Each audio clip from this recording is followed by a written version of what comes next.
Listen to me. If you only own one house, or if you don't have a house, wanting houses to go up in value makes you an idiot.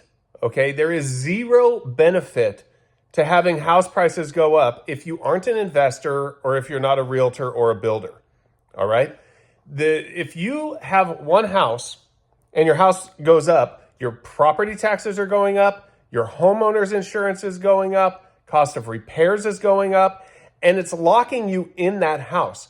You're not going to be able to sell and move to another house because houses are going up everywhere. Okay, so that's not helping you. When you do sell, you're going to have to pay higher costs to the realtor, higher costs to the title company. If it goes up too much, you might even have capital gains, and you're going to be spending that money on another house. So the only people it benefits are people who are in the downsizing portion of their life because they might be able to move out of that more expensive house to a smaller, cheaper house. People who own additional houses, or people who make their money from having high house prices. Now, there is one small benefit that you might be able to get. If you did not put enough money down, then you could possibly get rid of mortgage insurance, okay? If your house goes up a lot, you can tap into that debt, but that just means now you're in debt and you're paying higher interest costs. So that really doesn't help you in the long run. So for 90% of the people that own a house, going up in value is a terrible proposition for them. If you don't own a house, now you're paying higher rent because the landlords are trying to get a cap rate that's high enough to make it worthwhile, and they have all these higher costs that they have to cover. So it's not helping people that don't have a house. The only people it is helping are people that make their income from having higher house prices, which is a very small portion of the population. So if you're excited because your house value is going up, I don't know what to say. You're just not that smart. Like, people are not benefiting from higher house prices. And what do you think causes these higher house prices? Well, rates going down cause house prices to go up because people will go out and spend more money on their house, even though paying a higher rate and getting a lower house price is preferable to paying a higher house price and getting a lower rate, because you can pay down your mortgage and save all that money that you're paying in interest.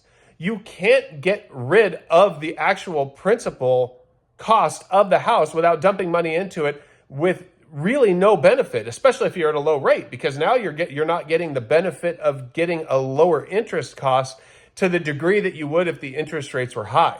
So when you see a president come out and ask for lower rates, like Trump does, like Biden did, like Obama did, like Bush did, they're really just screwing you. It's causing inflation all across the board. It's reducing the purchasing power of your dollars, which I almost can guarantee is not going up at the rate of inflation. At least not the real inflation rate, because the stated inflation rate is manipulated and lower than what they say inflation really is anyway. And you can check your wallet and tell that. Okay, it's not helping anyone for house prices to go up. It's just costing you more money and putting more financial strain on your household. So when you have somebody that's excited because they bought their house for $500,000 and now it's worth $900,000, they just don't understand math. Because if they move out of that $900,000 house, if they want to get a bigger house, now they're paying $1.1 million when really they could have went from $500,000 to $600,000. And now, so they're spending an extra $100,000 to move on top of all of the extra fees they have to pay to sell their house and the extra fees they have to pay when they buy the house. Because regardless of what you think, the seller's not covering all of those fees when they're selling you a house, especially if you're buying a new house. They're paying the realtor, which means they automatically want more for their house. So you're paying that in the end somewhere, whether you're buying or selling, it's costing you extra money. So there's no benefit to house prices going up. If you see a benefit to house prices going up, it's because you're either old and you want to leave money to your kids, which they're getting screwed in the long run on, or you are making money from houses somehow, or you just want to go out and buy a boat with your debt and pay a ton of interest that you didn't have to pay before and be beholden to the banks.